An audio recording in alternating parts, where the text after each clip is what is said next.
BlackRock, DTCC, Fidelity. The entire thing was just institutions. It's next level. This industry is going to the next level. And guys, I don't know what else to say. I'm bullish. You said it. You finally said it. I'm so bullish. Andy's bullish. I'm bullish. We're bullish.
We're going to the top.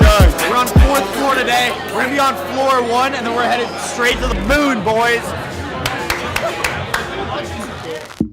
Na na na na. Jesus, that's loud. Na na na na. Hey, hey, hey. Goodbye to your bags. Na na na. Sing with me, y'all. Na na na na. Welcome to the bear market of 2026.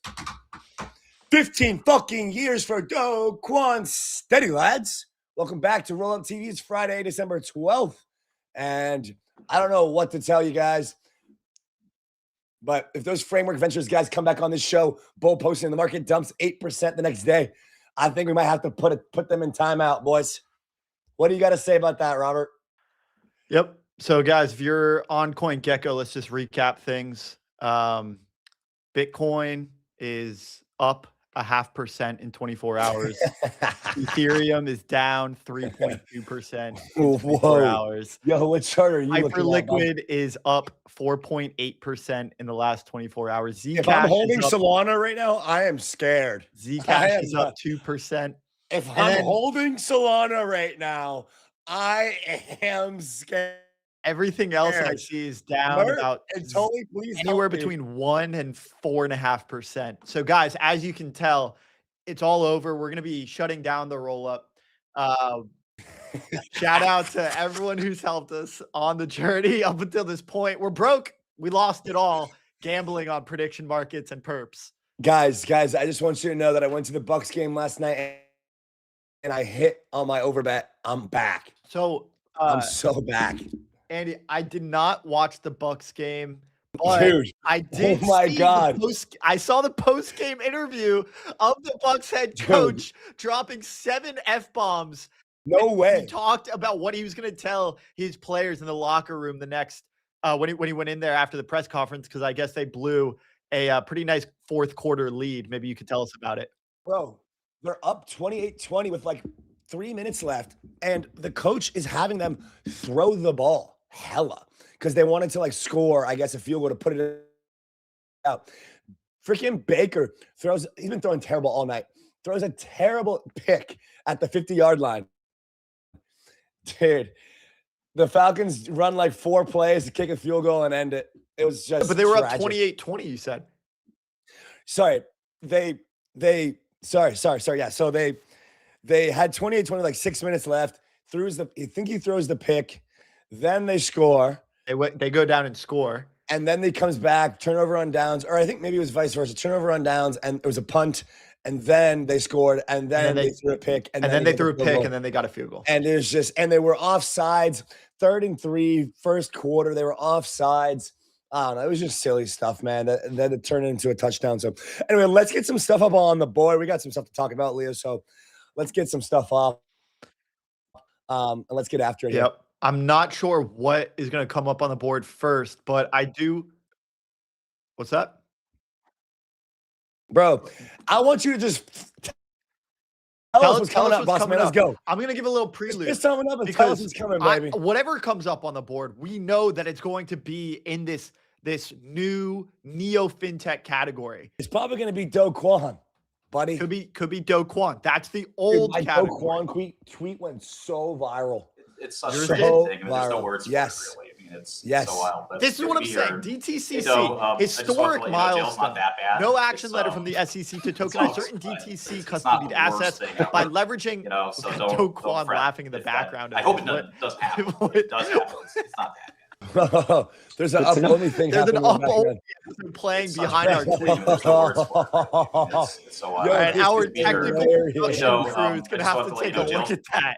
And we're gonna have to figure that one out. This is Martin Shkreli telling Do Kwon that jail's not that bad. All right, so we know that's going to be coming up next. By leveraging blockchain, DTCC aims to bridge TradFi and DeFi. This is what we've been saying. Chainlink picked it up from our show yesterday. This is the new barbell. It's no longer Web 2 and Web 3. We're no longer building the next evolution of the internet. We are building the next evolution of fintech. This is the category that is poised to explode over the next year to 5 years as the institutional capital and the institutional TWAP takes place.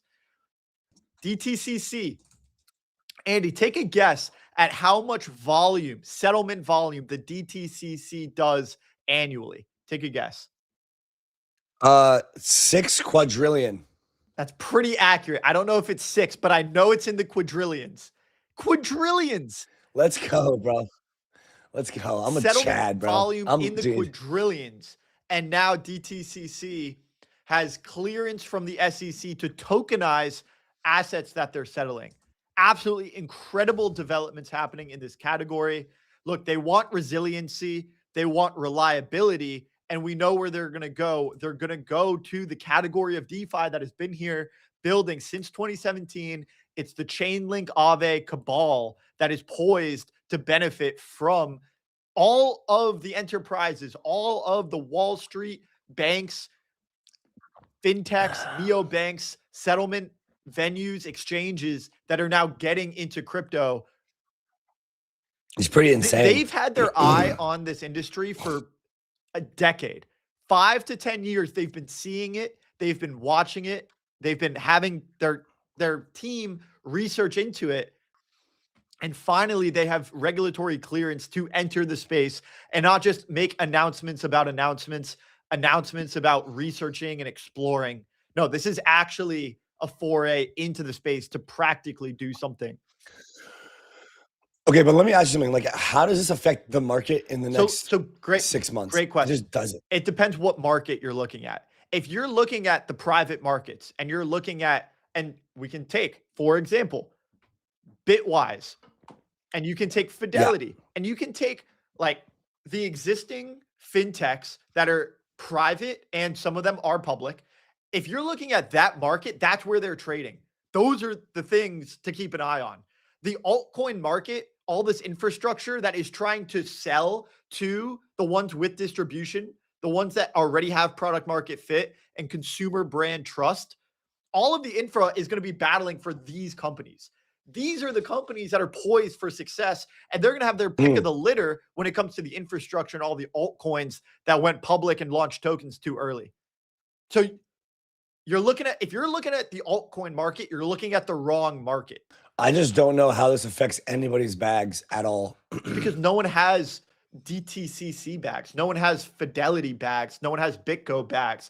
The VCs that funded BitGo and went early into, Fidelity's a public, not, publicly traded banking stock. So you can buy them publicly. These are equities and these are companies that are private and they're probably going to IPO before they launch a token. I think the market to have an eye on is the IPO market. I think we're going to have dozens of IPOs over the next 2 years, a lot of fintech crypto IPOs, and I think a lot of them are going to do very, very well. Mm-hmm. And I think the Okay. altcoin market is not going to do very well at all over the next 2 years. Ooh. Let's see what Jerome Powell has to say about that. All right, let's move on. DTCC is awesome. I'm bullish. It's really cool. Big news. Jerome Powell is done. He's cooked. No action is cool for the industry, that's for sure.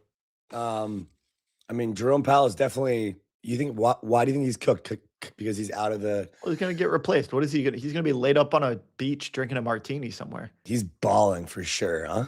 He's doing just fine. Yeah, he's doing just fine.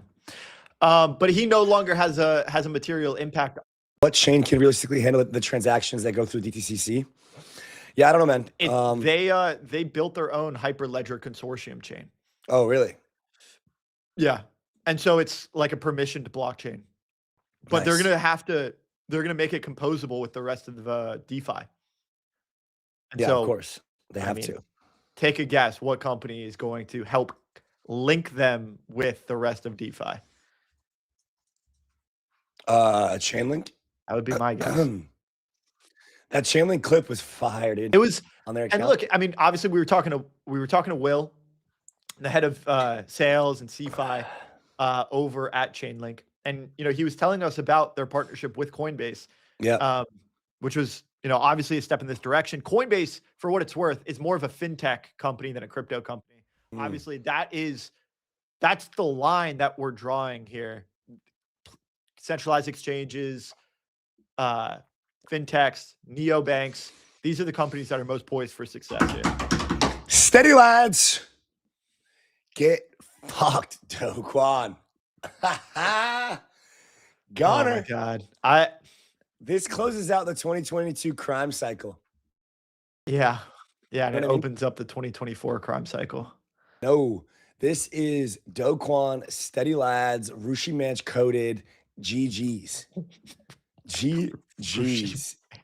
Do Kwon sentenced to 15 years for $40 billion Luna fraud to serve second half of sentence in South Korea. Where's he serving now? America? Oh, yeah, straight into penitentiary. Probably right in New York in the maximum security penitentiary. It's crazy how they put up all the financial crimes people with like the biggest murderers and armed robbers and child molesters of the world. Like they put them all in the same camp. It's like they take all the white collar extreme financial fraud and they put you in with the people that just want to take your little body and just run you around and just don't pick up the soap, though. But hey, Martin said the jail's not too bad. So I don't know. Man. Honestly, man, I feel for the guy. I truly feel for the guy. I truly feel like he had good intentions in some capacity. He lost control and he's going to be paying for it. And I mean, people committed suicide because this. People lost their livelihoods. I lost $40K in this. I lost $40,000. I vividly remember I was at my rental property in Florida. I was setting it up for the first time, and I get this alert that Luna's collapsing. I literally go on MEXC or some crazy centralized exchange, and I short it. I short Luna, the token. So I end up making like 10 grand on shorting it. But I then go into my Kepler wallet to try to get my UST and nuke it. Then I realized that my UST is bonded with some terrible random Euro token, and it's a 14-day unbonding window. I had about $45,000 in it. I ended up getting like 6 grand out.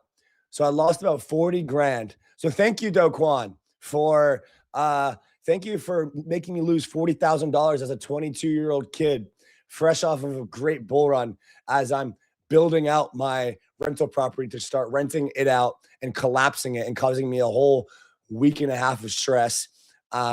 40,000 was nothing. I have friends that lost hundreds of thousands and millions of dollars. Funds and other large players lost tens of millions of dollars. This thing had a multiple billion-dollar market cap at one time. So, man, this is a long time coming for Mr. Do Kwon. And it's GG's, man. Is what it is. Easy come, easy go. I think our first guest of the day, we've got a double guest for you guys. Sam, from Frax. We've got Rob from Infinfi. And we're going to be talking stable coins. Let's bring them in the back. Let's get them loaded up. And let's have a chat. You know what? I think it's an appropriate time to be talking about algo stable coins, given Do Kwon's sentencing. I think we need a status update on algo stable coins. I want to hear about yield coins. I want to hear about Genius compliant stable coins. I want to know what it means now that we have Ripple, BitGo, and Fidelity as national banks and what that's going to mean for the category of stable coins as a whole. Guys, we're going to be right back with Sam and Rob. Beautiful. Let's do it. For our stabled up segment. Don't go anywhere. We'll be right back.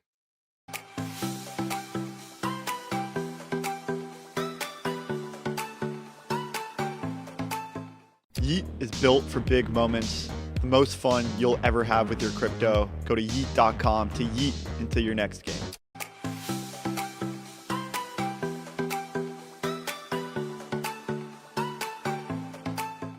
Not your keys, not your coins. From the team that pioneered cold storage, Trezor has just released its new wallet. Guys, if you are still using hot wallets in 2025, 2026, you are missing the entire point. Secure your coins. Get a Trezor at trezor.io.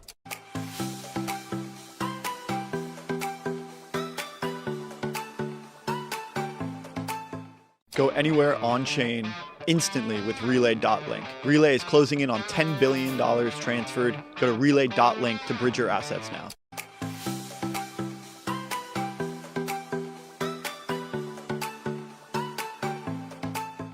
Money shouldn't wait for Mondays. Following its real upgrade, Polygon is now one of the fastest chains for stablecoin transfers and payments. Visit Polygon Technology to learn more.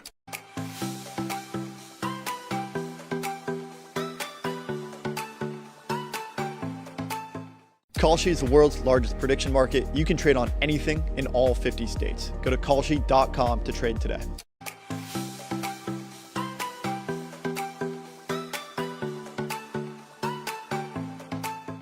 Talk to AI like your lawyer or your doctor or your therapist. Yours, private, and here today. Visit near.ai to have a fully private chat experience.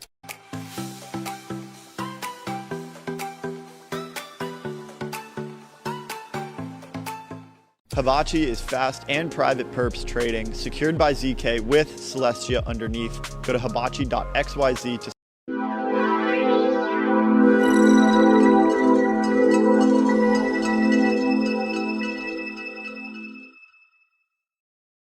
Welcome back to another episode of Stabled Up, our premier weekly show covering the ins and outs of digital dollars, stablecoins, and the future of decentralized finance. The show is made possible by Frax, and Frax is powering the financial engine of the internet, powering FRX USD and Genius compliant stablecoins. This is the stablecoin super cycle made possible by Frax. Now enjoy Stabled Up, our weekly stablecoin show. Times 365 days. Gentlemen, welcome to Stabled Up, episode number 13, our premier weekly stablecoin show presented by our good friend Frax. We happen to have Sam on the show today with Rob Montgomery of Infinfi. Guys, a lot going on in the stablecoin space. We've got Standard Chartered news. We've got DTCC news. We've got Do Kwon news. We've got a lot going on. Sam, Rob, welcome back, guys. Thank you, guys. Hey. Always a pleasure. It's good to be back. All right, guys, where should we start? You want to talk about Do Kwon a little bit and Algo? Yeah, I think we have to to get talk a about reaction. Do Kwon. Math. You guys, I just did the math for you. So, Andy, that 40,000 you lost. Yeah. So, Do Kwon is the 15 years he's spending in prison. Every 7 minutes is equivalent to that 40,000. Wow. Yeah. Wow. Do Kwon That's how much money he lost. In terms of like the 7 minutes total for market you. cap that he, like, yeah. oh. The $40 billion, you convert it back to minutes. Every 7 minutes, he's paying society for $40,000 that he lost. Wow. Sam, I got to think you got a UST story over there somewhere. I don't know how much you want to share, but I got to think you were in the trenches, man. Oh man. I don't know if this is the best time now that it's all the book is thrown and all this stuff, but I think it's a good time to put some of it out there.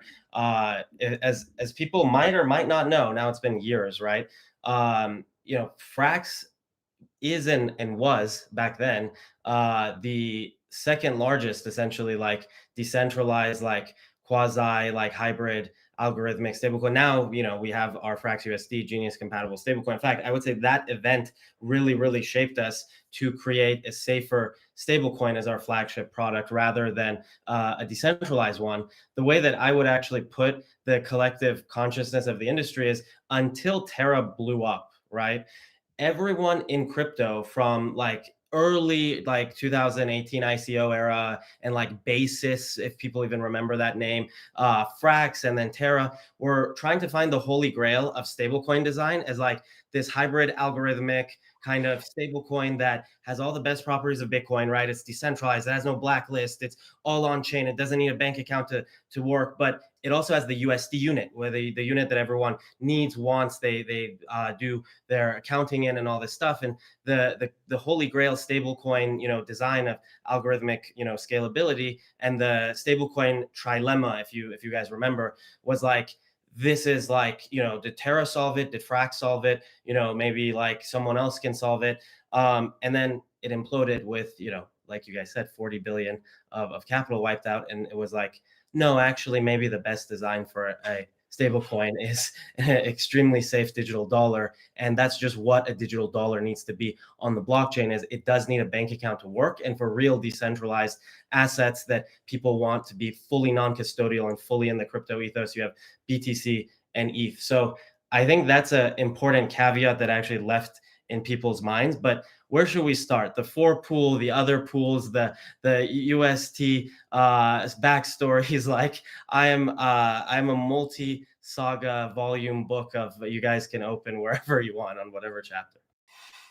Yeah, I think the four pool on Curve is particularly interesting because that was the initial tell that UST was having some issues. So this was like in June 2022.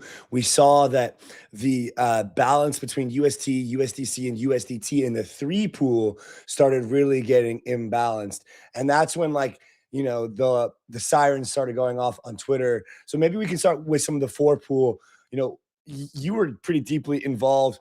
Like, did you know before other people? Like, how did you see this play out? How did you manage risk for Frax? Just talk to us a bit of like the war room stories there, whatever you feel comfortable to share. Yeah. First of all, it was May 2022. And no, we actually had no idea. It was equally as surprising. In fact, I would venture to say it was more surprising. And like the entire thing was basically literally in an instant, right? When you look at the chart, it's like the crazy DeFi charts. It's like, right, just straight up, straight down. And the interesting thing about the whole like Terra saga is that I think, unlike FTX, everyone kind of understood that this is how it worked, but that it like didn't it shouldn't work in a pure, in fact, like it shouldn't work at all. Right? Like, how did it even get to that far? And that's pretty much, I think, the point of the whole story, that people are like, it had to be some kind of lying and things like that to get people to be there. In fact, Frax's entire premise with the original design is that a raw algorithmic stablecoin does not work. Like, do not actually go in that direction, because that is absolutely ridiculous, right? And so our actual premise of like existing in the original design of the first product that we built was that literally this is the one that's the raw algorithmic stablecoin is crazy and it's not going to work, right? And so I guess, you know, we saw that unfortunately in May 2022. Yeah, we did. Yeah, we did. Well, Do Kwon's got 15 years now. He's going to serve half that sentence in South Korea, half of that, the first half in America. Kind of the end of a chapter there for the industry, and the kind of SPS behind bars, Mashinsky's behind bars, Do Kwon's behind bars. That's it. I mean, those were the three culprits amongst, you know, you ought to think a lot of people got off doing similar things at smaller scales, or not, you know, blowing up as bad as those three, but there's always the scapegoats, and those are the guys that got it. So let's move on to DTCC getting a no action letter from the SEC yesterday afternoon. So about 15 hours before this. Rob, maybe you can just set the stage here on your side for what this means, and then we can hear from Rob M from his side and Sam. Yeah, so I think first, and we talked about this a little bit before Sam and Rob joined, it's important to recognize the scale of DTCC. This is the largest settlement platform by volume in the regulated markets. They do quadrillions of volume. So we talk a lot about trillions, but DTCC does quadrillions. And now they've got clearance from the SEC to go and tokenize some of those assets. I think this is huge. I also realize that they have been building out this Hyperledger consortium chain. And so there's not really an L1 that's poised, and maybe Sam and Rob have their own opinions on this, but from my perspective, it's not really an L1 that's poised to gain a lot of settlement volume. They're going to be doing it on their own accord. But what this does show is that we're going to get composability between the regulated markets and the DeFi markets. And I think this convergence is going to lead to an absolute just significant increase in the amount of liquidity that are flowing into the assets that we have. And I do think this is going to be mostly contained to stable coins, Bitcoin, ETH, and maybe a hand select few other assets that are going to benefit from this rise in liquidity. Rob, Sam, maybe you guys have other perspectives here. Would love to get your thoughts. So I definitely agree that it's going to see a lot more capital coming on chain now. There's a much clearer regulatory pathway for that to occur. I don't know a terrible amount about how this Hyperledger setup is designed. What I do know is that, in my opinion, most of this will eventually accrue back to ETH L1. However that's done, synthetic bridging, various people, setting up their own bridge between the two.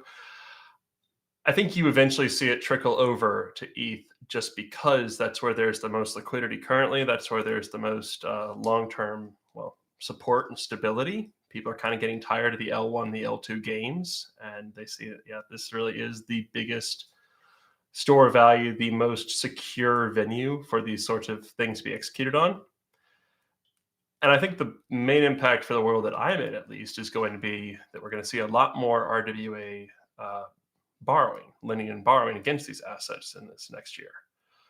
For me, at least, with Infinfi, that is very exciting for what we're doing, because one of the new yield sources that we're aiming to tap into in 2026, in addition to various different lending products that we're exploring, is both the direct subscription to and the liquidation of RWAs. Direct subscription to, obviously, we can make a pretty good yield from putting money into these things and creating almost a sort of hybridized structured product where we're earning the yield on them and able to scale our returns that way. But also the liquidation of is really interesting to me because it's a completely unsupported part of the sector right now, and that there's not a lot of people who can warehouse the duration on these assets. That is to say, when you have an RWA that's been tokenized, it usually has some sort of a redemption period associated with it. Most people are not going to set up curb pools on these assets. And so you need somebody who, during a liquidation event, can come in, buy that RWA at a discount, warehouse the duration until that redemption occurs, and then pocket whatever the spread was on that liquidation. Infinfi is purpose-built to hold assets to maturity. That's our entire line of business. And so with the scaling in this, we become one of the linchpins to facilitating that scaling. And we can also make a very, very large amount of spread off of that. We're talking like 40% average. Yeah. On sorts of liquidations. It's actually interesting here, guys. On that note, Rob, it says DTC is authorized to offer a limited production environment tokenization services across L1 and L2 providers. DTCC will provide more details about onboarding requirements, including registering wallets, as well as the approval process for L1 and L2 networks in the coming months. So, one thing I want to just say about DTCC for viewers that aren't familiar, they literally hold and settle 99.99% of US securities. And that's just a funny fact to just think about for a second, is how did regulation get us there, where there's one private company that literally entirely settles 99.99%. I think it's like something like over 100 trillion or something of, because every single stock in the entire US stock market, and then most of bonds, like literally the story is that the physical certificates, when like they used to trade them on the actual New York Stock Exchange floor, when things started to get digital with like actually like tapes and then later the internet and stuff, literally DTCC held the physical stock certificates, and then they would move them around instead of just literally hand by hand every single trade. But it's just really funny that regulation, right? Like the SEC, all of these things that were like, oh, it's like, you know, orderly markets for competitions. Well, it's like, well, here's this example in the settlement arena, right? Where there's one private company. You could maybe say this needs to be a public good. It needs to be like nationalized, owned by the US government or whatever. But this is a private company that literally does the entire settlement, not the vast majority, not like a sort of monopoly, but the entire thing. And so what's interesting to me with this tokenization stuff is, how will the tokenization actually look? Will it be like the same way that they do paper certificates and like tokenize them, like kind of, right, in the digital aspect of settling them between like broker dealers and things like that? Or is there some way for them to float around freely in these L1s and stuff like that? And, you know, one thing with us at Frax is we're an issuer, obviously have a stable coin, Frax USD, but we also have our Fraxtal blockchain. And one of the interesting things is, if these stocks are like whitelisted, like restricted, if we can actually get the Fraxtal like chains proxy bridge, right, on Ethereum, actually whitelisted to move these assets there, because the chain is by a issuing company, then those could be traded on Fraxtal chain.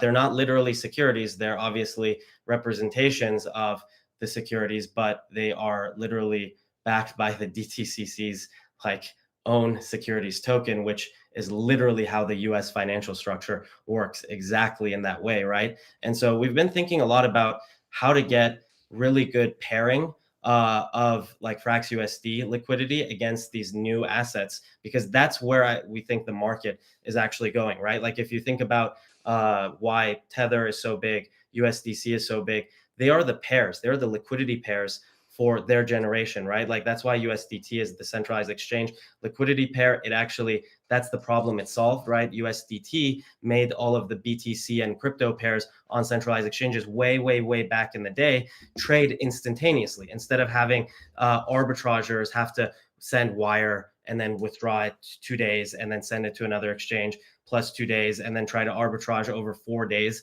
prices that move in crypto 365 24/7. Tether made them immediate. You withdraw the Tether, you send it there, right? And then USDC did that for DeFi. Well, who's going to do it for this next generation of stocks, bonds, as Rob said, like assets that have duration? What are the liquidity pairs there? And I think we have a really interesting few things to release in Q1 that will answer that for Frax USD, our own stablecoin. Yeah. Very, very well said. And Sam, I just want to fill in one thing that you mentioned there, which was essentially this stamp of approval wherever the financial security goes, whether it lives on DTCC settlement network, their own internal blockchain, or if it starts to permeate into the DeFi ecosystem. That stamp is called the CUSIP. It is a 9-character alphanumeric code that identifies a North American financial security for the purposes of facilitating clearing and settlement of trades. And so this is a regulation standard that obviously DTCC has, and they've internally done it for their own settlement engine for 99.9% of the financial securities that are out there, hundreds of trillions of dollars of securities. Now that same stamp is going to apply to assets that will start to permeate into the blockchain ecosystem. Yeah. Tokenization, man, it's happening.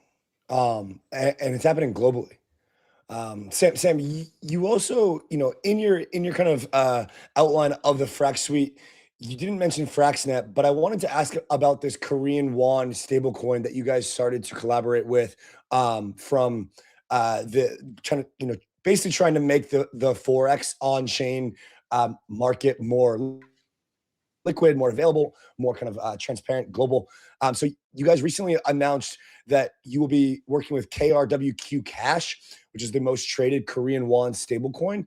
And so they will be joining into your Genius compliant stablecoin network. I'm curious how you think about this Forex market, and from both of your perspectives, how big this can really get, right? So obviously we've seen the proliferation of US dollar stablecoins. I think next year is going to be the year of non-US dollar stablecoins. There's 5 or 6 European banks that are getting together to launch their own European kind of like mandated the Euro stablecoin. It's looking like the end of summer next year. Obviously, KRWQ is on track for Korea. We were with Fede and some of the guys in Buenos Aires a couple weeks back. They're launching an entire slew of stablecoins for Argentina, Brazil, Colombia, Venezuela. I just think next year is the year of the non-USD stablecoin. How do you both think about Forex on chain? How do you both think about bringing this massive market on chain? And how do you kind of see that happening? Yeah, for sure. So the KRWQ Korean won stablecoin is by the IQ team. Frax is the issuance and infrastructure provider for it, just like how we're doing stablecoin as a service for mostly USD, but a Korean won stablecoin is exceptional.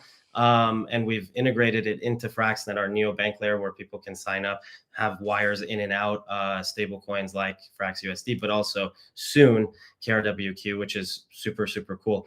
I think that exactly what you said is true, where 2026 will be the year of non-USD stable coins. I don't want to make this mistake that I made with prediction markets. Prediction markets, I've been in crypto since 2014. Every single attempt, Augur was the first Ethereum ICO, then there's like Omen, and then there's a bunch of others that I don't even remember, but every single time people tried it and it didn't work.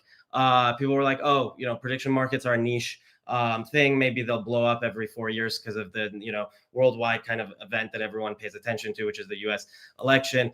And then actually Shane at Polymarket was like, no, hold my beer. It's actually the biggest thing on the entire world, right? And so I think that, everyone keeps sharing the chart of like 99%, USD stable coins is like the stable coin dominance. I think like it'll still obviously be like 80% dominance, because that's literally what the dollar is right now, 80% of global trade. But that means that non-USD stablecoins will 20x if it even looks anything similar to the global trade of the classical, analog assets before they were tokenized, right? And so it's going to be huge. Particularly Korean wons are actually, if you didn't know this, last year, they were the top trading asset, even more than USD. They were the most fiat trading asset because all of Korea trades against Korean won. I think it's actually like a regulation thing. And so like Upbit and Bitum and all of these Korean exchanges, they have to have KRW pairs. And so I actually think the second biggest opportunity after non-USD stablecoins is actually the Korean won, which is why we thought this was so exciting of an opportunity to be KRWQ's like issuance and infrastructure partner. But everything else is going to be growing, euros, Singaporean dollars, et cetera, et cetera. And so I think once those come on chain, we're already seeing DeFi being built around them. Like the other day, I saw someone was doing, I think it's called Autonomint, and I just saw it. I'm not affiliated at all. They are doing like carry trade with FX to get, it's like Athena, but with different FX pairs as like the collateral. This kind of stuff is going to grow 1,000x on chain. And so I think 2026 will be the year. Like prediction markets, it was 2025. And so we're really excited to be at the forefront of that with Frax USD and KRWQ all integrated into our neobank platform. And real quick there, is KRWQ then a Genius compliant stablecoin? No. I mean, Genius only applies to USD stablecoins. Gotcha. Yeah, what basically means you could go in and out into KRWQ with Genius compliant stablecoins like Frax USD, right. It is entirely Korean thing. Yeah. Right. Rob, what's your take on this from more kind of like DeFi side? Do you anticipate these kind of tokenized versions of these non-USD assets or stablecoins coming into Infinfi to other DeFi platforms? How do you kind of see this playing out? I wouldn't see us directly having them as deposit assets, at least not in the next 6 to 9 months. But the way that I see this as interesting is global trade and particularly trade receivables. So the Forex market is definitely starting to proliferate on chain. And what that means is, as somebody who does duration assets, I've been on the lookout for people setting up things that look kind of like what I think Huma was trying to do earlier in their life. I'm not sure if they're still doing it, but I know that there is a market here because I did some research into it a few years ago. And the long story short is you have what's called invoice financing, you have what's called trade financing. These are relatively short-term opportunities, frequently denominated in a foreign currency, where a traditional wire actually loses a lot of efficiency because of local fees, because of inefficient forex. If it's a small denomination, like a lot of these invoices are, typically around $2,000, a $45 wire fee is going to eat up the entirety of the profits you could make off of performing that trade. But if now you're able to do these receivables financing, this trade financing using stablecoins, and if you have efficient on-chain forex that allows you to open forwards, you've created a really good duration asset that can yield somewhere between 12 and 24%, depending on what the cost of your hedge against that currency's volatility is. And I mean, this really ties back into the RWA sector. You want to know what the really most exciting avenues that stablecoins and foreign stablecoins in particular are going to be opening up. It's these duration opportunities for short-term loans to countries that have much higher interest rates in their central banks than we do, meaning that there's a lot of money in these trades. It's just not profitable to run them without stables. Like a Turkish stablecoin, like a Turkish lira stablecoin could be an interesting thought experiment with regards to how what you're describing, because it's so high. Or maybe like Brazilian Brazil or something. real was actually what I did my models on when I was looking into this like Gotcha. 2 years ago. It was showing 24% APR. Yeah. And you try to run that with a wire fee. You're talking about a $45 fee for an international wire. Your average receivable is $2,000. What you're doing is you're basically like someone's going to deliver goods with their truck for the next month. They deliver the goods. They get paid $2,000 with an invoice. That invoice won't be cashed in until the end of the month. They need the money now to go make more deliveries. Yep. Front them, $1,800. You're making 24% off that, 36% in Brazil. But if you got that wire fee, that kills your profit. $45 is 24% APR if you're having to send it every month. And the time cost of money too, with the couple of days in between as well. Because usually those people want the money like now. Like the whole point is so that they can reinvest into their business or go pay their suppliers or whatever it is. And if you've got really good on-chain forex, you can automate pretty much the entire thing. So, Robbie, we heard from Luca from M0 and Hanoen from Codex about what, like, Hanoen was bullish on on-chain forex. Luca was bearish. Sam, I'm curious to hear your opinion on this bear thesis. Robbie, I think you can probably say it better than I can, but I can give it a stab. Well, I can put it pretty simply. It's that there isn't a lot of liquidity in certain forex pairs. For instance, you can take two countries with rather esoteric currencies, and they don't have a lot of liquidity between them, so they have to route into the dollar, the US dollar, and then route to that other currency. And he used South American and I think Eastern Asian currency as examples. That of a currency pair that they would have to go from currency A into the dollar and then to currency B. They couldn't go to A to B directly, but we have DeFi, we have AMMs with stable coins and enough liquidity in those assets. It could make more sense to go directly to the second foreign currency rather than routing through the US dollar. And the point here was essentially that this takes an incredible amount of effort to unravel, because there is so much of a moat in the US dollar. And, part of the benefit is that you have all of these flows routing through the US dollar. And it really is this denomination and reserve currency in that aspect. So we heard some conflicting opinions. Some people said that this could happen on chain and it could happen on chain sooner rather than later. Other people think that this is not able to really get unraveled at all. If so, it's going to be a decades long process. So, Sam, have you thought much or Rob, Yeah, maybe like- we'll start. Let's start with Sam, Go and we'll ahead, go to Sam. Rob. Yeah, we've actually, because of the KRWQ guys that were helping issue this thing, we actually have an intimate understanding of this, because every single country has their own esoteric like capital controls or sort of capital controls. Like, for example, Korea, like you can't move Korean won into a outside bank account. You need to actually have a local bank to hold Korean won. Now, there's interesting ways around that to create a Korean won stablecoin by holding Korean treasury bills in accounts that are not in Korea. But every country has their own like requirements, and so the U.S. dollar is basically the most free asset in the entire world that basically has connected to all of these as like a literally routing pair, right? And so I think that there's two types of things this says about the structure of the market in non-USD stablecoins. One is it's a winner take all, even more than what people are seeing in the USD market with like Tether and USDC. It is literally there's going to be like just a tether of Korea, a tether of Brazil, or tether of Turkish lira, because these use cases are extremely important. And being like the Korean won routing pair, or the Brazilian real, or the Turkish lira routing pair, and there isn't a long tail of niche uses for like 1,000 USD stablecoins like there's going to be, right? Like the Klarna USD, this USD, Starbucks USD, this and that, and that's not going to happen with all of these other countries. That's why being first, for example, with KRWQ is so important.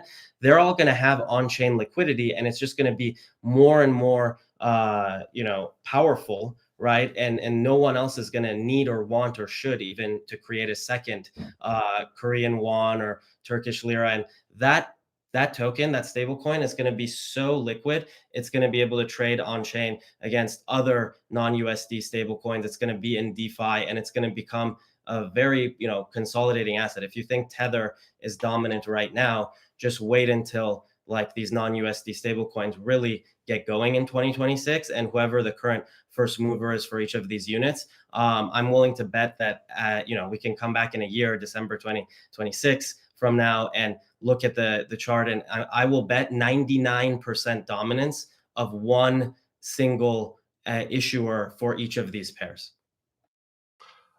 I would agree with Sam on that. I think it is really a winner take all scenario, at the very least winner take most. DTCC style. Oh, Jesus Christ. Crypto is meant to solve that. No, to me, I don't see any reason why the on-chain market wouldn't eventually dominate and supplant the off-chain. I definitely don't see any reason why, at the very least, it wouldn't start up. You're going to have a decent amount of flow just because people want to do, like Sam's talking about, basis trade. Okay, who's going to take the other side of that? Well, if someone's doing trade receivables, they're the one taking the other side of that. You have genuine organic demand for the ability to long and short these assets already. Right now, it's having to route through off-chain systems, but a decent amount of the capital flow already comes through on-chain. People will want to make that even more efficient. If you go and you look at one of the other big uses of stables at the moment, it's store of value. I ran into this a decent amount down in Argentina. I ran into it years ago in Colombia. People do not like, at least people in our generation, actually people in the old generation too, they don't like keeping their money, their life savings in their local currency, because their local currency has a bad habit of going under every like 5 to 7 years. They don't keep it in their banks. If they kept it in their own currency in their banks, they lose it when the bank goes under. They keep it in cash, in US dollars often, and they keep it under their mattress, which is a really terrible solution. So you've seen this proliferation of people who are allowing, these normal everyday folks just keep their money in US dollars via whatever app it is, whatever wallet that's hooked up to, a credit card. Yep. A debit card. That debit card converts the dollars to the local currency at point of sale, and it's a very easy user experience. Those sorts of systems right now rely on Visa and MasterCard to perform that Forex swap, to perform that conversion. And I don't know the exact fees involved, but I would be willing to bet that Visa and MasterCard are taking a pretty significant cut to do that, as they do with any foreign exchange.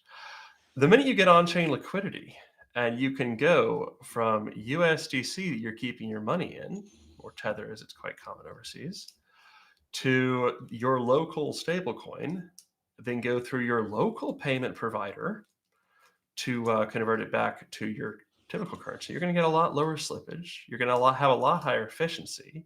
These on-chain forex pools get flow, so they're very happy. And the only one who loses is the existing giants of the payment processing world. And I think they feel that, and I think they're coming on. Then they're coming around to it. I mean, Stripe with Tempo.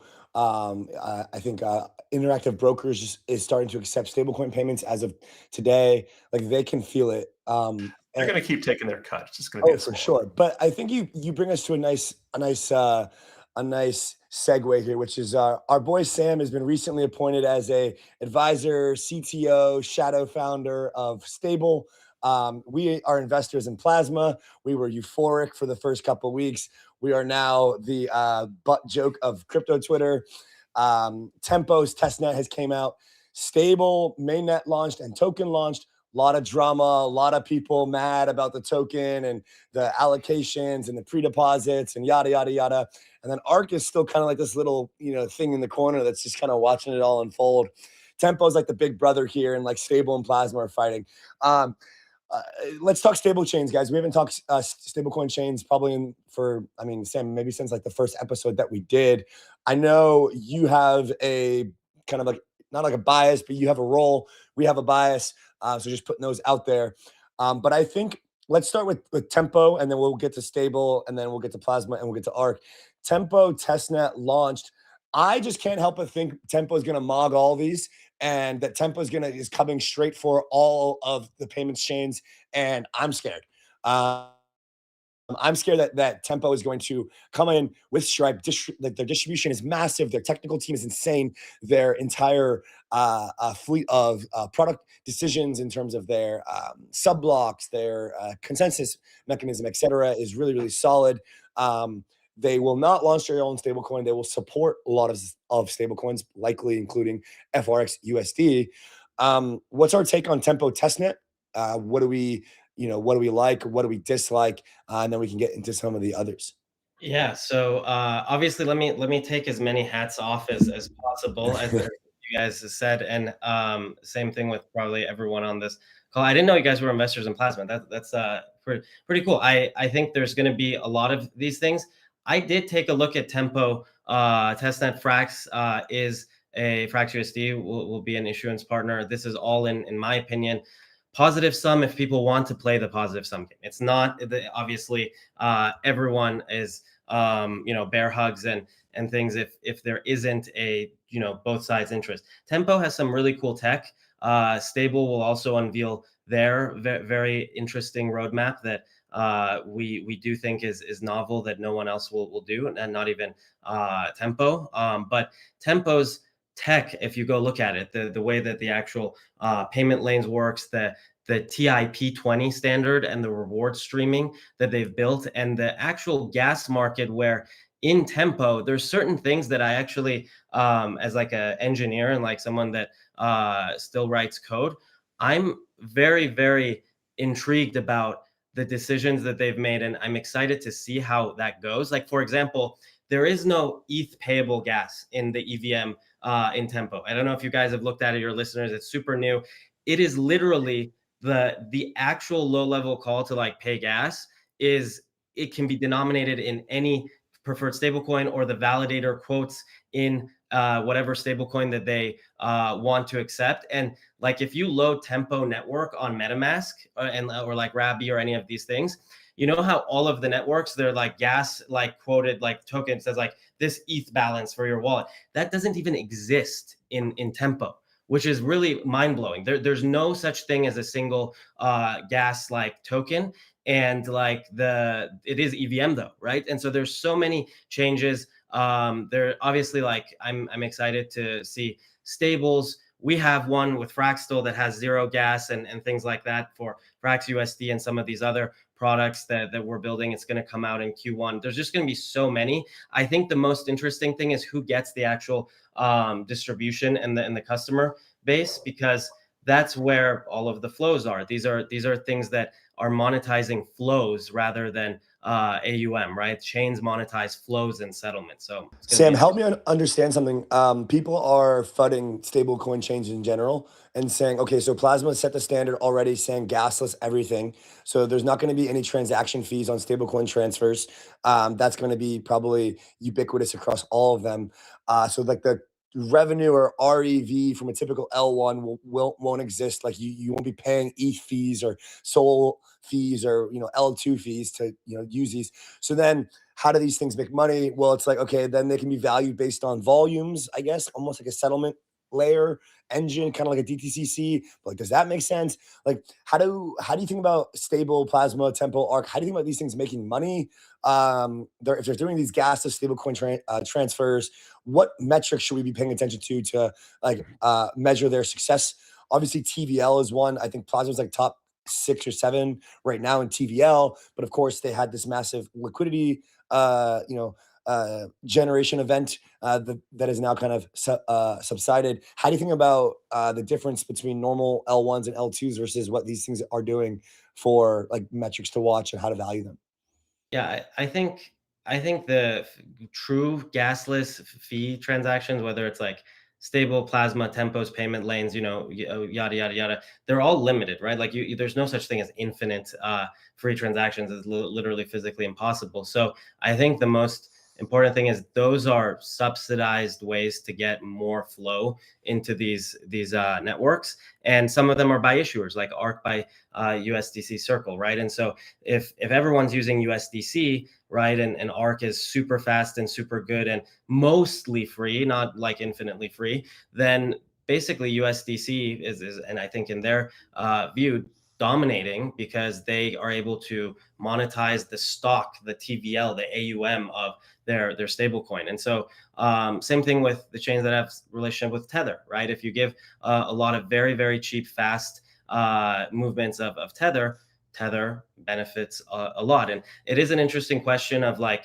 what are the chains doing? I think the chains are literally monetizing flows rather than the stock or the TVL, which is what usually a stablecoin issuer monetizes. And so the relationship between the issuer and the chain team is the most important like answer of like how they're going to make money.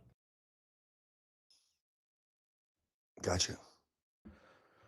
Very cool. Rob, anything to add there? Yeah. Personally, I would say my look on these chains, it really varies across the different chain, which one we're talking about. Obviously, I am still a fan of Plasma. We are going to be deploying some cross-chain infrastructure in the new year for Infinfi. And as everyone who's been following us knows, we had planned to deploy to Plasma in November. Obviously, the yield situation there got a little bit, rough in the fallout from the stream incident. So we basically let the dust settle. Plasma still seems to be going just fine. So we're planning to be there sometime in the early new year. And we're also planning to start deploying across some of the other chains that are flying around. That all said, when I think about Plasma, I think about their angle is more of, at least from my perspective, it's more of a neobank one, versus when I think about stable, I think about transactions. I think about settlement. I think about more money moving around. Plasma to me is a great way to access the entirety of DeFi. Their selling point is you are looking to deposit into DeFi. You don't know where to start. We can help you. And that's why you have these sort of single point of origin vaults that Plasma just shows right on their homepage. They're selling to a different person than somebody like Stable, who's really looking to engage with these payment processors. And ARC is also taking that exact same tack. Tempo, I mean, they've got, is it Guillaume? The really good, no, it's Dankrad. There we go, Dank Sharding. They got Dankrad, and I've interacted with Dankrad before. He's brilliant.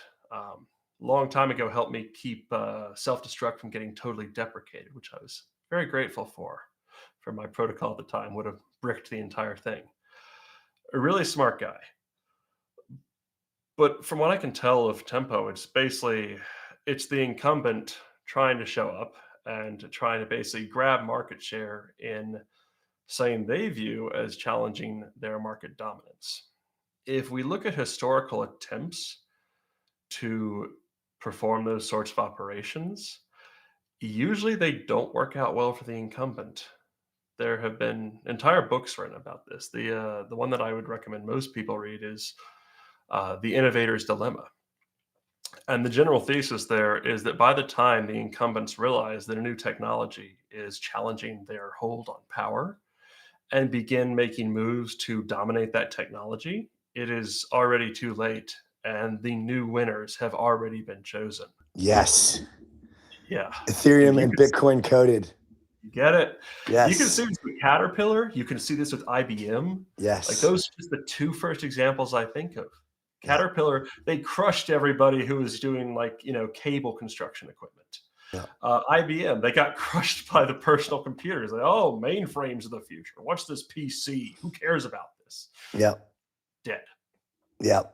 Well, I'm looking forward to seeing how this kind of race continues to play out. I think we'll have to continue to monitor the situation. What's that meme? I'm monitoring the situation.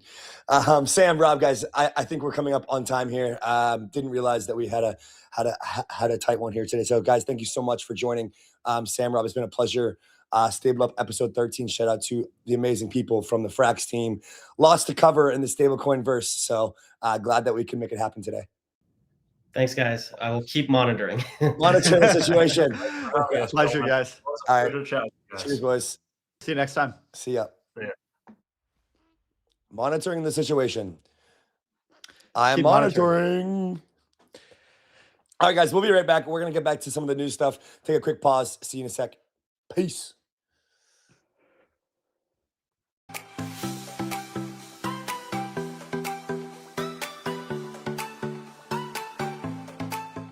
Yeet is built for big moments. The most fun you'll ever have with your crypto. Go to yeet.com to yeet into your next game.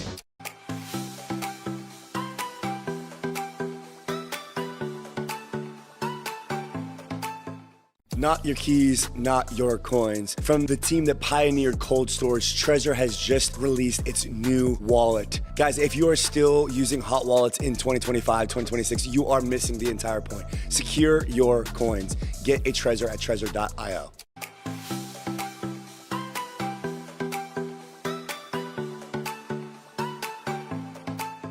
Go anywhere on chain instantly with Relay.link. Relay is closing in on $10 billion transferred. Go to Relay.link to bridge your assets now.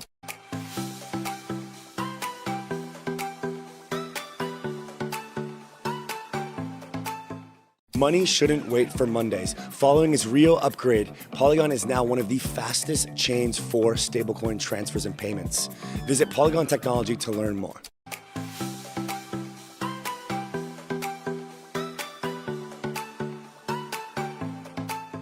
Kalshi is the world's largest prediction market. You can trade on anything in all 50 states. Go to kalshi.com to trade today.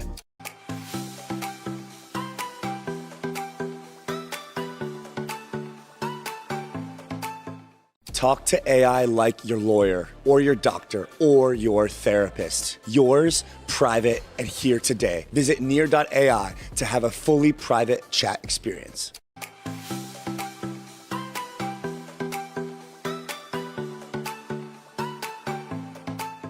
Havachi is fast and private perps trading, secured by ZK with Celestia underneath. Go to hibachi.xyz to start trading today.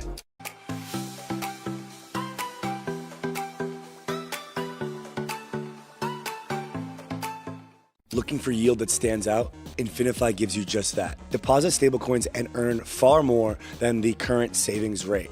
Infinfi is a battle-tested, reliable DeFi platform that is ready to go. Head to infinfi.xyz.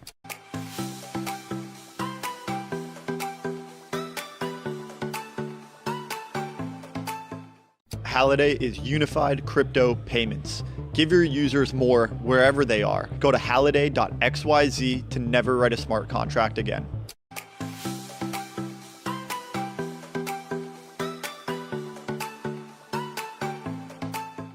Open, stable, borderless. Frax is building the next generation of stablecoin infrastructure for the digital finance era. Visit frax.com to learn more today.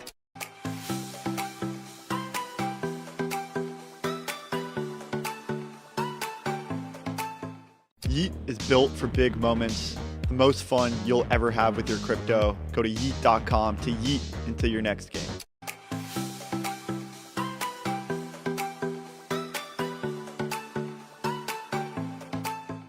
Not your keys, not your coins. From the team that pioneered cold storage, Trezor has just released its new wallet. Guys, if you are still using hot wallets in 2025, 2026, you are missing the entire point. Secure your coins. Get a Trezor at trezor.io.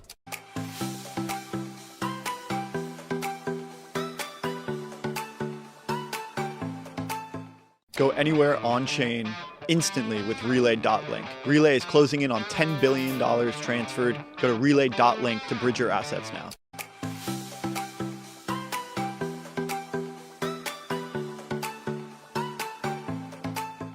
Money shouldn't wait for Mondays. Following its real upgrade, Polygon is now one of the fastest chains for stablecoin transfers and payments. Visit Polygon Technology to learn more.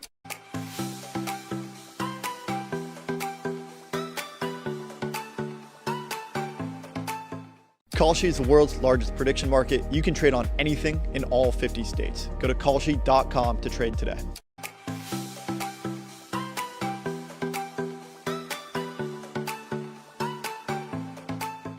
Talk to AI like your lawyer or your doctor or your therapist. Yours, private, and here today. Visit near.ai to have a fully private chat experience.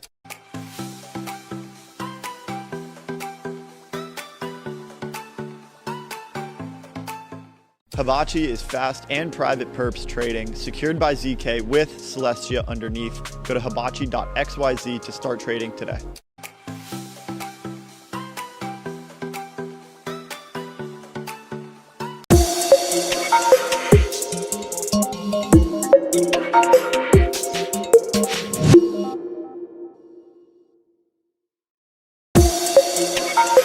Welcome back to AI Supercycle, our premier AI show, airing every single week, presented by Near. We cover the ins and outs of decentralized AI, privacy, and the future of this massive technology.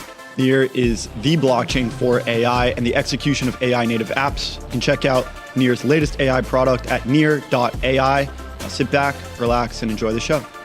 Welcome back. Yan, welcome to Rollup TV, man. Good to have you. Yep. Hey, thanks. Thanks, Andy. Glad to be here. I think this year, 2026 has been just very exciting on the AI front. So many new things are happening.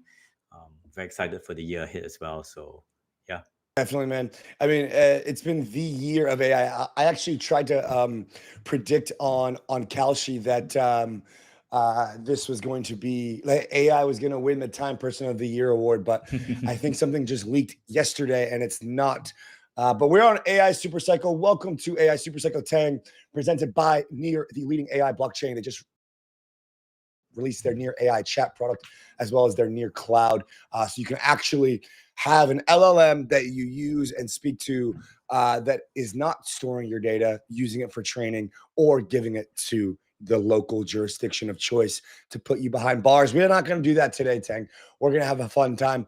Let's start at the top. Tang, who is Tang Yan? How did you get started in kind of researching and creating content about AI? I'm a big fan, so thank you for joining us today. Yeah, thanks for having me. So, before, and not too many people know this, but actually before getting into crypto full time, I actually spent quite a bit of time in the AI space. And that was, of course, pre-ChatGPT. I co-founded a healthcare AI company back in 2015, and we were doing very traditional machine learning on very unstructured data, which was mostly like clinical notes, doctors' notes. And from there, we sort of like built platforms that help pharma companies run some of the studies in a more efficient sort of way. So that was really where I spent a lot of time getting to know like what was happening in the AI space. And then went full time into crypto. Worked with Delphi Digital. We're doing a lot of like consulting, research in the space. My focus was a lot on the consumer side of things, like consumer applications, gaming, NFTs and stuff. But I would say like sometime around like 2 years ago, I started to notice that, hey, what was happening in the AI space was really starting to take off. Like if you use some of these products at the time, it was probably like ChatGPT, maybe GPT 3.5 or something like that. And you could see that actually it was able to, start to do some very amazing things, like things that I never expected that we would be able to do. So that made me realize that, hey, there's something here that's going on. I need to dedicate as much of my time as possible to understand what was actually happening in the space. So that's where I left Delphi, started like researching into what was going on. I would say the thing that really brought me into this space was BitTensor. I think it was, as I was looking like what people were trying to do with this, it was just like so fascinating. And when I started researching about it, started writing about it, I kind of realized that it was kind of like difficult to get out of this rabbit hole. And it's been a year and a half. I'm still spending a lot of time looking at what's going on and still learning new things every single day. So that's man. really exciting. That's the beautiful thing about AI is that it's never ending rabbit hole. It's just a never ending rabbit hole. And I mean, I've scratched the surface, but man, is there a lot more to uncover. So Ting, let's kind of start on a more broad note here with regards to the evolution of the last year or so. Is there a particular sector of the AI category that you feel like has accelerated far faster and far more effectively and efficiently than others this year? Like, has the model improvements this year just been so much better than anything else in AI? Has the ability to have actual like memory in certain LLMs been so much better? Like, is there a specific part of the stack that has really, really improved this year that you can notably point to and be like, this is why your tangible experience has become a lot better this year? Kind of give us the lay of the land as to where the major improvements across the general LMs happened this year. Yeah. So, I think it is very obvious that, especially if you've been using some of the AI tools, that things have improved a lot, like over the last year, compared to just about a year ago. And a lot of it has been driven by better and smarter models. Like the recently released like Gemini 3, I think it's kind of like blown a lot of people's minds away in terms of just how fast and how good it is at doing more complex tasks. And I think a lot of it is driven by just a relentless drive of improvement throughout the industry. If you look at what goes into an AI model, right, there are probably three main components. There is the data, there is the compute, and then there's the actual algorithm itself. And all three of these like frontiers are seeing like constant improvements. We're getting better data. People are producing more and more like relevant data, synthetic data even, to train models around like very certain tasks. We're seeing like bigger and bigger data centers being built out to train these large and larger AI models. And then of course, like all the researchers are also doing looking into how we can improve like the algorithmic efficiency of like training of these models, right? So all in all, like it means that the scaling laws of AI are still pretty much intact, which means like the more data we put in, the more compute we put in, the more efficiency, the more improvements in the algorithm we make, like the smarter and better the models and the LLMs will be. And we've kind of like seen that with some of the latest models that are out there. So I think we're going to continue to see a lot of these like very steady improvements. I'm expecting newer, better models like throughout like 2026. Many of the major labs like OpenAI have really committed to releasing like their new models on a more regular basis. So I think it's just going to be a good time to kind of like see. So I think like things are just like fully charged, and that has really driven, I would say, like a lot of interest and growth in particularly the AI agents kind of like space, because like ultimately AI agents are very constrained by what the models that power them can do. And with these newer and better models, I think we're going to see them be able to do a lot more tasks and maintain that focus over a longer sort of like time horizon. Yeah, I love that. I haven't tried to use Google Gemini Pro 3 yet. I'm sure you have. Is it as good as everyone is saying it is? Yeah, I think it's to me like I've actually always been using like many of the Gemini models. I kind of like split my time between like ChatGPT and the Gemini stuff. I use ChatGPT for like easy queries, and I use Gemini for slightly more complex stuff. And I think like definitely what we've seen is that the new Gemini 3 models have been able to are much better at following your instructions. Like if you give them a couple of things, you ask it to do a few things in a sequence, it's actually able to follow the sequence pretty well compared to before. So that was very pleasantly surprising. Teng, when it comes to actually creating positive outcomes for your sequences of instructions, when prompting a given agent, right? And you mentioned how these agents are going to be much more sturdy and have better memory and have stronger performance next year because of the consistent model improvement. You alluded to OpenAI committing to scaling their models quickly, which obviously means that everyone else is going to try to do the same thing. When it comes to actually prompting models for the best sort of outcome, given a sequence of instructions or a sequence of tasks, how have you found to do it the most effectively, either in specific instances or more broadly? Like, what are some of your, must-do prompting instruction hacks or tactics that the audience has to know about? Yeah, I think that's a great question. Maybe about like say a year back, I think the idea and the rage that was on everyone's mind was around like prompt engineering, right? And the idea was that hey, if you're able to prompt the model well, you're going to get even better answers. I think that has kind of been proven somewhat wrong, in the sense that if you realize that today, like many of the models are able to understand what you're trying to do even without very long specific sort of like instructions. And I think that's kind of like speaks to some of the progress that's been happening in the model development.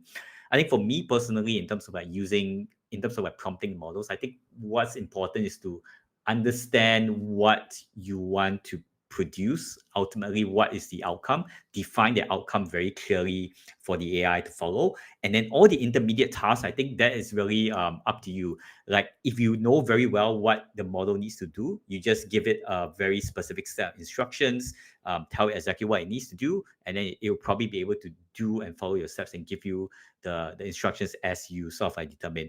If you are not an expert in that particular domain for that query, you can give it a fairly general sort of like instruction. For example, hey, find me like a particular like research on this particular sector and topic which you're not particularly familiar with.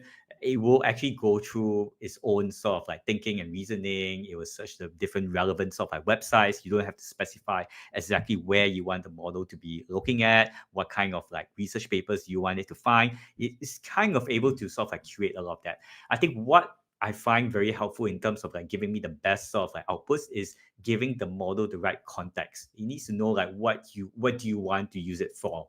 The good thing is that like ChatGPT. Could you give? Go ahead. Sorry, could you just give a quick example of giving a model context versus not giving the model context, and the type of like output you could expect by not doing so? Yeah. So for example, let me see, like one of the things I do, I use some of the AI tools, like for example, I have some of these like Twitter lists of very interesting like accounts that I follow, but there are 200-300 of them. And then I basically cut the tweets, I paste it in the model, I ask it to sort of like find me the most important tweets that are relevant for me, that I need to know, so that I don't need to filter through all the noise and all the random stuff from that. So I give the model a set of examples of like what are the kind of tweets that I think are important and interesting to me. I want you to tell me tweets where the startup has raised at least 5 million in funding, or they are launching a new product. Mainnet is coming up, very important event that they are sort of like running. And then basically with all of that context, then it sort of like is able to sort of like help me rank and surface out the more important things of that I kind of like want and need, right? So basically, Got it. if I were to just pass it the whole bunch of tweets and ask it to just aggregate all of that, it's going to just try and guess what I might want to see. But if I know exactly what I'm looking for, if I just give that additional context to the agent, it's going to be able to give me a much better sort of like output. Yep. I appreciate that, and I've experienced that quite a bit as well in my usage of these LLMs. So you were kind of building on how context helps a lot in this realm of trying to get better results there before I interrupted, and you were kind of rounding out your entire thought with regards to the best ways to kind of do prompting or prompt engineering, even though it's kind of maybe not as important, or was proven to be not as important as people had thought. So just if you want to kind of close that loop there. Yeah, I guess I'll just add a couple of comments like on my own sort of like experiences in terms of using these AI models. I think one is that there isn't really any right answer right now. It just comes down to a lot of experimentation. For example, recently I saw a research paper that said that one of the common tricks that people used to use in prompting the models was to say, imagine that you are a world-class marketer, or imagine that you are a world-class. Basically, you ask the AI model to sort of like role play for you in terms of what you want it to do. And the sort of like research showed that actually it didn't actually improve the outcome. For example, if you ask the AI to role play as a physicist, and then you ask it very hard mathematical questions, it would be the same kind of result as if you ask the AI to be like a lawyer and then answer some of these like questions, right? So I think we're just only starting to scratch the surface of understanding what's the best way to prompt these models. So I think it's a lot of experimentation, figuring out what works best for you. I think the other thing I've realized is that the different models actually have quite different personalities. So the same prompt, whether you use it in ChatGPT or Gemini or Grok, you could get quite different answers. So it comes down to understanding which model kind of like works best for which particular situation. For example, I think Grok has, I find Grok the most creative in terms of like coming out of his outputs, but sometimes it feels a little bit too unhinged to use in a more sort of like professional sort of like setting or answers that I kind of like. That's so funny. That is so funny. Do you often check the results of what you do across multiple LLMs? I think I would definitely love to do something like that, especially for the queries that are more important. I think basic queries, I think most models, even ChatGPT, is actually doing pretty well, and I trust actually most of the answers that it gets. But for some of the tasks that I ask it to do, sometimes I use tools like there's something called like Yup.ai, which basically allows you to run the same query across like a couple of different models, and you can kind of like see the answers, evaluate these things, and figure out which model sort of like works best. So that's great. I've even seen some systems where you send in a query and then it has like 3 or 4 different models run the same query, and then they have another model that evaluates the answers from each of these models to give you the final best answer from there, which I think is pretty cool. It just takes a bit of time. Have you tried Near's product? Not yet. Which product specifically on Near? So if you go to Near.ai on your computer there, you can click in the top right, try it, and then you can click private chat. Yes. And then click on it, and basically it uses DeepSeek, OpenAI, a couple other models, but it's completely encrypted with TEEs and with basically some ZK, and it is, I think it is the one and only current AI tool that is private today. Like I think it's the only one. And so you get all the benefits of using these models, the same models that you would use on a normal day, but your data is not leaked to whomever it is, and your information literally could not be given to the authorities if they wanted to, because it's encrypted in such a way that is so you get all the capabilities of memory, of model training, data training, etc., without actually sharing your data. So anyway, they're a partner of the show, of the experience, and I just wanted to show it to you. But I guess it brings a question. Are we so?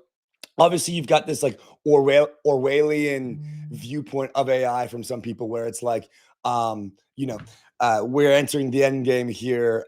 What's that book? Is it what's the book? 19. There's a book that people often refer to as a result of AI. And anyway, it's gotten so infiltrated into our lives, where people are so comfortable giving away their personal information, their financial information, their social information, etc.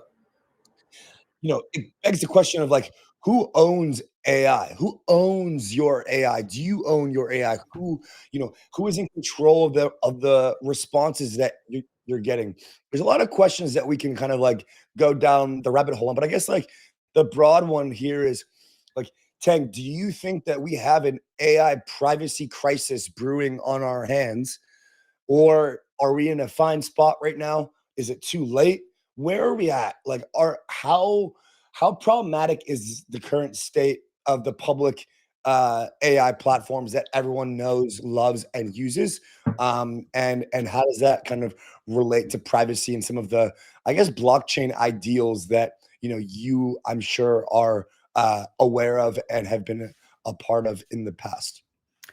Yeah, you've outlined a very great point in terms of like where crypto and blockchain actually plays a part in sort of like improving AI, and that's really around privacy. Today, for sure, like if you're just using like ChatGPT and Gemini, basically, it's collecting all of this information and data from you. The thing is that most people don't see it, and because the data right now is just being used to train their next version of the model, so it's something that's happening on the back end, so you don't kind of like feel it. But I think like what's going to happen pretty soon, and we're already seeing some of this with the ChatGPT sort of like shopping features, that they're going to start to, with all of the data and the queries that you've been putting into the model's going to start to have a very good idea of who you are, what your interests are, what your likes are. And naturally, as we've seen with every kind of like business model on the internet, we're going to see them start to sell stuff to you, right? Advertising is always been the model that most of the internet has sort of like thrive on. So that is where I think the consumer is going to start to feel a lot about where this privacy starts to become very important, because it becomes very visceral to them and their lives out there. So yeah, no, I think anything that can be done to sort of like protect that is great. I think people don't kind of like care too much about privacy mostly right now, because the value that the AI gives to them is far greater than, I guess, like how they value their privacy. So that's kind of where it is. But I think like for many of us, I think it's definitely a concern. I think in this day of age, with so many in a very chaotic kind of like world, I'm starting to feel that privacy is a very important thing, and very cool stuff that Nia has been doing on that. Yeah, for sure. Yeah, interesting. Yeah, I mean, I think the whole like legal obligation that OpenAI has to give your information to the authorities, no matter what, is pretty insane. I mean, that's kind of what any company has in the world, or at least in the States. Yeah, I think just onto that as well is that, we're only going to figure out what happens when this really gets tested, right? Like when a government actually makes a request that comes, then we'll know whether these companies are going to succumb, whether they're going to actually share all of the data. Oh, they definitely will. Oh, they for sure will. 100%. You don't think they will? I think I don't know, man. I think some will try to fight a little bit, but maybe it's just for show. But ultimately, right, if the government says they want it, I think it's really hard, especially if your whole company is in the country. Yeah. Cool, man. So let's talk about some of the agents that you've seen excel. Like, Is there so look, let's just lay the context here as if you were an LLM. There's all these agents that we hear about. Salesforce has got their commercial for an agent, and everyone's got these agents, and I'm never gonna book a flight again because the agent's gonna do it for me. And like, why would I ever book a flight? I'm way too cool for that. I'm superior. Why am I gonna ever make a reservation for dinner? Because I'm going to have an agent do it, and they're never going to make a mistake. They're not going to book the wrong restaurant in the wrong city because they hallucinated. That would never happen. Right. And so we've heard all about this. But to this day, I have no agents that are doing anything for me outside of like prompting back and forth, creating images, videos, or just generally like giving me like basically what I'm getting at is I'm missing the here's the instruction. I want to get information. Okay, now I got the information. Now go do this for me. And like that go do this for me task outside of like whatever their capabilities are from like generating an Excel sheet, generating code, generating an image, video, editing a video, or giving me like the right clipping, etc. Like the actual action of going to do something in the real world, if you will, like not within its own capabilities, I haven't really seen. Give us an update on the agent landscape. Where are we at? Will 2026 be the year of the agent actually having capabilities, as I mentioned, to go outside of the internal kind of like LLM to human interaction and actually go do something and kind of report back, whether that be on chain, whether that be book a flight, whether that be email a friend?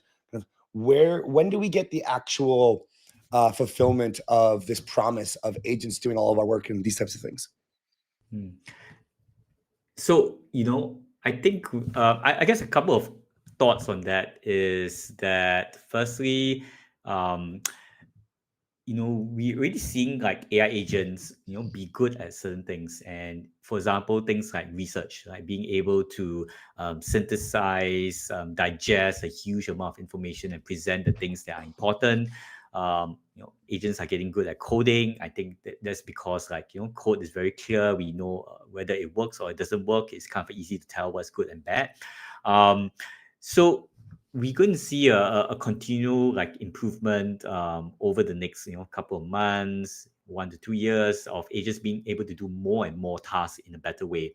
I think one of the main hindrance, I think, for AI agents to be able to do stuff, like you mentioned, being able to book the flight for you and do everything in autonomous way, is that there is still a bit of that reliability issue where, let's say, if the AI hallucinates maybe 1% of the time or maybe 2% of the time, which is really pretty good, which means 99% of the time it still gets the task done. But then if you chain that over multiple different tasks and steps that AI agent needs to be able to do, it needs to search the different websites, it needs to pull out the information, it needs to go to the booking page, it needs to key in the payment details, right? If you chain all of these together, then it becomes, you can see that over a series of actions, right, the failure rate becomes higher and higher. So I think that has still been the problem. And nobody wants to use a product where you know that you're only going to get the outcome you want 50% of the time or 60% of the time. We will get there. Things are going to start to improve faster and quicker. And I think the other thing that also we've lacked a little bit is around the data side of things. For example, if you've tried out some of the newer sort of browsers that or computer use agents that OpenAI has kind of used, you find that it's very interesting. It's able to sort of understand what's on your screen. It's able to click buttons for you, but it's still pretty bad, right? It kind of gets stuck. It's very laggy. It doesn't work. And a lot of it is because there isn't that data set out there that shows a human sort of doing his work and clicking all these different buttons on the screen. That's an entirely new data set that has to be sort of gathered in order to train the models to do some of these things. So the big research labs are still continuing getting more and more of this data. And I think at some point in time, when there's enough of that data, all of these things will actually start to improve pretty fast. So the agent problem is a data problem, is what you're saying. It's a training data problem. Correct. Yeah, I think data is always context problem. Data and context. Right? If you can feed the agent with the right type of data, then I think it's going to be able to do things that you want in a much better way. So do you anticipate like middle of next year to see this agent booking you a flight idea come to life? Uh, Or I is it like think a we'll probably see 2027 something thing? like that. No, I think 2026 will be that year. I kind of Yeah. like think of 2026 as the year of the AI agents. Like we're going to see some Okay. of these use cases really come to life, at least given the pace of progress so far. Yeah, beautiful. Okay, cool. Kind of a completely different topic, more on the morality and economic side of these AI massive Goliath companies like OpenAI, who's trying to IPO at $1 trillion valuation, Nvidia at 5 trillion or something, or 2 trillion, or maybe it's 2.5 too. You know, where do we draw the line on for-profit AI companies and for the betterment of society, and how these things kind of come together? We saw this all kind of happening with the internet, and you know, Elon Musk buys Twitter to try to create a place for free speech because he thought all the left wings people were taking over Twitter, and you know, all these different forms of social media now, Rumble, and all these other different kind of like interesting little pockets of media. It's also going to be happening with AI. Disney has also just announced they're going to invest $1 billion into OpenAI. So looks like OpenAI is just taking checks from whatever rich friends that they want to have a part of this pie and integrate their stack into their world. You know, I could see an AI oriented Disney World sometime soon. Tank, you know, I don't know if you consider yourself, you know, a capitalist, a socialist, a narco-capitalist, a neo-capitalist, a communist. I don't know what you are, but I'm curious, where do you draw the line between profit seeking for AI companies and basically human morality, and not trying to just farm everybody as if they are statistics on a spreadsheet? ChatGPT is talking about introducing data that will allow them to actually advertise to you in the ChatGPT interface. This is how a lot of companies have monetized in the internet. There's a lot of pushback on that. How do we, where are we at? What is your mental model for the state of the for-profit corporations that exist, which own a lot of the AI superpowers? No, I think that's a great question, and I think it's something that you know, a lot of people are also trying to figure out what's the right balance around some of these things. My general viewpoint is that free markets are good for innovation. I think we've seen that sort of like happen, right? And a lot of the great like tech innovations, be it like self-driving cars, have come up of like startups and sort of like private capital and markets sort of funding a lot of that innovation that's come up. AI, I think everyone can kind of like agree that this is probably one of the most important technological developments for humanity as a species, as a race. The thing about AI that makes it a little bit different from some of the previous tech innovations we've had so far is that AI is extremely expensive, right? We need to build a lot of data centers, which requires a huge amount of like power, compute, memory, and chips in order to continue to progress. And so that money kind of like needs to come from somewhere. And the way that we're going to continue to be able to fund these bigger and bigger training runs and data centers that will produce these better models, it's through, you know, both a combination of private investors like putting money into a company to fund it, but they put their money, money never comes without like strings attached, right? So there's always expectation of a future profit, future return for the monies out there. So I think that model will continue. I think there's nothing overtly wrong with that. I think what we do need is some form of like check and balances to make sure that no one monopolizes this hugely important technology for humanity. The good news is that because the entire world has recognized that this is such an important technology, like everyone's eyes are on this. So far we haven't seen like a single company that seems to be that dominant player that's going to rule over the world because it has the most powerful AI that nobody else can kind of catch us. We have seen like quite a number of different players have models and AI that are at almost like similar levels of like capabilities and progress. And I think that will sort of like continue to sort of like happen. So at least today, I think I'm not too worried about the ethics of these for-profit like companies. At least they seem to be, I think we're in the sort of like early days of this whole build out where, companies are making these AI models available for free. They're not even charging consumers to use some of these things. ChatGPT's like subscription is pretty cheap relative to the amount of value that you get. Yep. So I think it's still in a good place for consumers. But if we get to a point where, these companies start to charge very pricey fees for you to access this AI, or they limit it to only very select group of people, I think that's the time that I would start to get very worried. So SpaceX plans to go public at a $1.5 trillion valuation in 2026. The Google CEO is talking about building data centers in space. You made a really good point with regards to the way that the structures of these VC Silicon Valley-led rounds create this need to kind of build out efficient technologies, create innovation, create efficient markets. In addition to that, investors are looking for returns. Founders are looking for exits. As long as we keep a baseline of democratized access, I do agree that I think that we're still in a good spot as far as kind of outlook goes. But talk to us about this data center hype, like this data center rush. It's like a space race happening right now. Chamath Palihapitiya just announced he was building one out in Nevada, I think, like about a year ago or so, or 6 months ago. We're talking about building space centers or data centers in space. Is this a bubble? Tang, is this a big freaking bubble? Are we in way over our heads right now? Yeah. So, I think everyone kind of has the eye on the big prize out there, right? Which is some form of like super intelligence.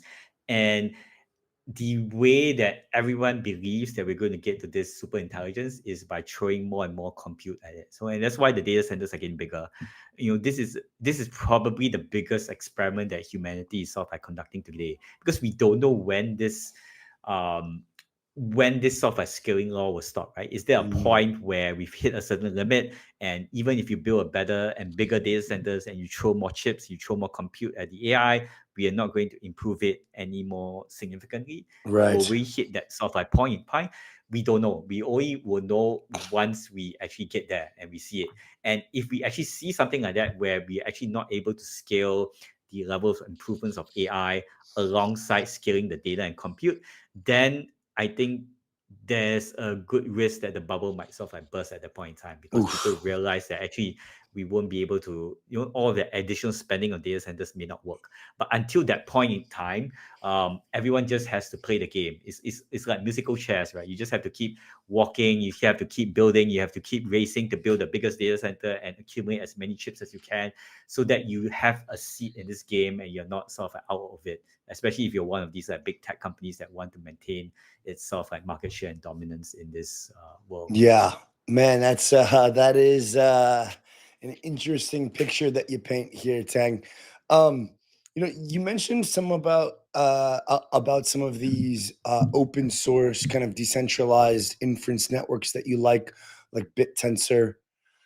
I'm curious, like, what signals are you looking for that indicate real traction in this market, right? Like, is it cost efficiency, model diversity, specialization techniques? Like, when you're looking at this whole kind of blockchain AI sector, what are you looking at right now? Where are you seeing actual traction, and where should our investors in our community actually look to do more research into, and what should we avoid? Yeah, so I think the way I would evaluate like companies who are building in the intersection between like crypto, blockchain, and AI is pretty much similar to like how you evaluate a startup, like a tech startup. You look at users, you look at, is there any sort of like product market fit? Are people using the product? Or if you're building an infrastructure or protocol, are people building very cool applications on that particular protocol.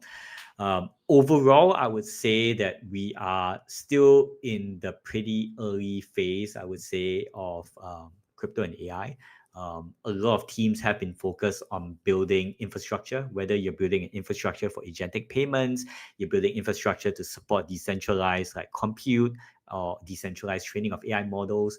And once that infrastructure is in place and some of these teams are starting to get these like protocols launched and on mainnet, we're going to see, hopefully we'll see people start to build on this. So I'm looking for that. I'm looking for developer activity. I'm looking for users on the platform.